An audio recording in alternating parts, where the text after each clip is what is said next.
حضرت مولانا حکیمالدین صاحب دعوت برکاتہ ہمارے استاذ سے ہے، ہمارے استاذ ہیں اور انہوں نے ہمیں سب کچھ سکھلایا ہے۔ میں بڑے ادب و احترام کے ساتھ میں حضرت کو درخواست کرتا ہوں کہ حضرت تشریف لائیں اور جمیعت العلماء کے خدمات پر مختصر وقت میں مختصر روشنی ڈالیں۔ حضرت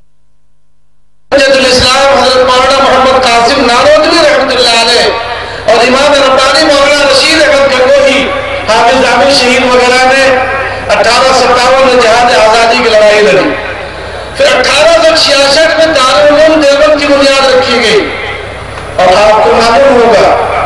جیسا کہ میں نے ابھی ذکر کیا تھا کہ آج کی تاریخ 1919 نومبر میں بزرگوں نے اس ملک کو بچانے کے لیے اس عظیم ہندوستان جہاں آپ رہ رہے ہیں بے پناہ اس کی خوبیاں اور خصوصیات ہیں، ہندوستان میں جو خوبیاں اور خصوصیات ہیں دنیا کے کسی کونے میں آپ چلے جائیں تو یہ خوبی اور یہ خوبیاں اور خصوصیات میسر نہیں۔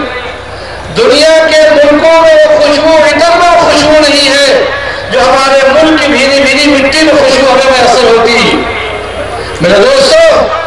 اس ملک کو بزرگوں نے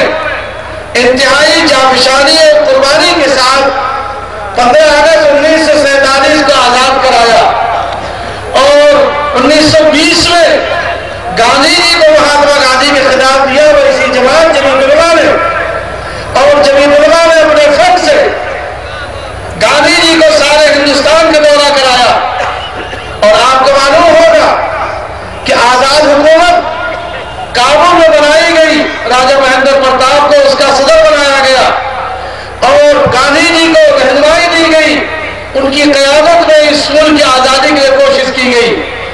بہرحال یہ ملک آزاد ہوا، لیکن آزادی کے ساتھ ساتھ ایک بڑا طبقہ ایسا تھا جو کھڑا ہوا کہ ہمیں ایک الگ ملک چاہیے۔ اسی جماعت کے اکابر و بزرگان دین جمیعت علماء کے وہ لوگ، شیخ الہند حضرت مولانا محمود حسن دیوبندی، شیخ الاسلام حضرت مولانا سید حسین احمد مدنی،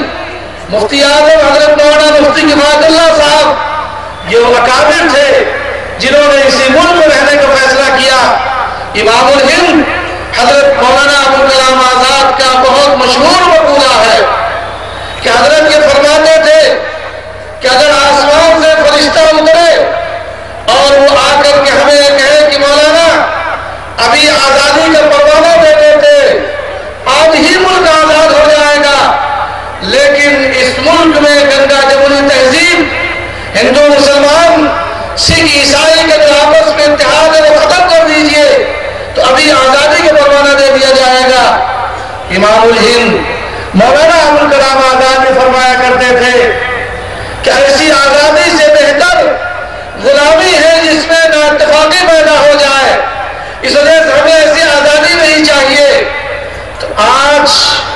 آپ اس جماعت کے تحت، اس بینر کے تحت جس نے اس عظیم ہندوستان کو آزاد کرایا، اس وقت امن و اتحاد کا پیغام لے کر کے جناب رسول